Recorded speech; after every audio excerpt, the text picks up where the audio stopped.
Let's now turn to a tragedy in northern Idaho. So police say a man deliberately set a wildfire with the intention of ambushing first responders, an ambush with bullets. In the end, 2 firefighters lost their lives, another firefighter wounded. That suspect has now been identified. This happening in the Idaho city of Coeur d'Alene, or just away from the city of Coeur d'Alene. In fact, we're now getting our hands on what it sounded like, those critical moments for help from Central Dispatch. Listen. They are reporting a brush fire going northeast. Some law enforcement right now, there's an active shooter zone. Everybody shot up here. Law enforcement, code 3 now up here. Another Coeur d'Alene firefighter down, needs help immediately. We need law enforcement immediately. Unimaginable. CBS News reporter Andres Gutierrez reports from that area. Andres, we know firefighters in these United States, when wildfires are more common, they're a part of the heartbeat of what it is to be an American hero. So many of our hearts sunk when we saw this story break yesterday. What do we know about the shooter? What do we know about the victims? Well, we'll start with the shooter, Reed. Right now, there are 2 law enforcement sources that are telling CBS News that the shooter in this case is 20-year-old Wess Roley. They believe that he came out here yesterday, began a brush fire as a way to lure these firefighters up here on Canfield Mountain. As you could see, heavily wooded, high slopes. He ended up taking a sniper's position. These firefighters ended up arriving as they would assess the situation. Within 20 minutes of them doing so here on the scene, that's when the fire began. As you heard there in the introduction, it's just a chaotic scene. Those firefighters taking cover, others being wounded, 2 of them dying here on scene, being transported, officially being pronounced at the hospital, but they succumbed to the injuries out here. They tried their best but couldn't at the hospital. A third one underwent surgery, and he's still, though, fighting for his life as we speak.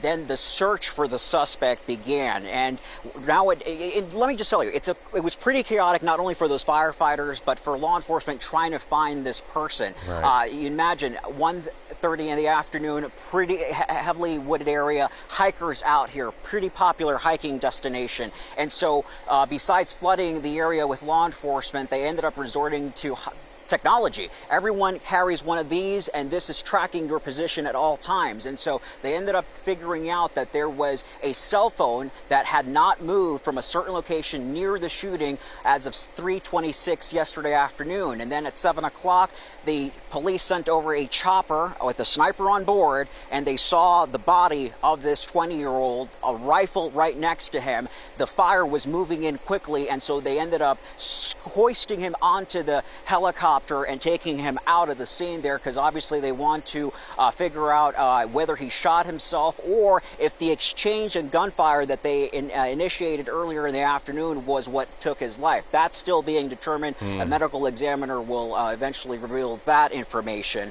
And then, yeah, hearts are really heavy here. This is a community that backs the first responders. There was hundreds of people ended up coming out as they transported the bodies of those firefighters from the hospital here in Coeur d'Alene out to Spokane, where the ME is located. And so you had hundreds lining Interstate I-90 to show that support. And so heavy hearts are out here, but also there is still the containment efforts that are taking place. This fire, as of last night, had burned at least 20 acres. It took firefighters at least 5 hours to even get to the scene, because obviously the scene wasn't secure. Eventually, when they determined that the suspect was dead, they were able to start sending in the first wave of crews, and a fresh wave has started up the hill here into the mountainous area. We saw not only is it just your regular firefighters, there are also private firefighters,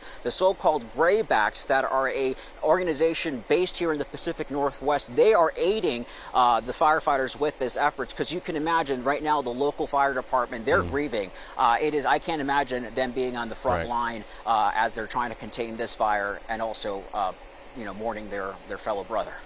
Unimaginable, hurting the helpers while they're up on that mountain. And then it also strikes me, Andres, that the firefighters who knew that they had lost at least 2 of their own, 1 critically wounded, had to stay on and continue fighting that very fire. Just a horrible story. Andres Gutierrez, always glad to have you there. No matter where you report in the region, it's always gold standard. Nice to talk to you, friend.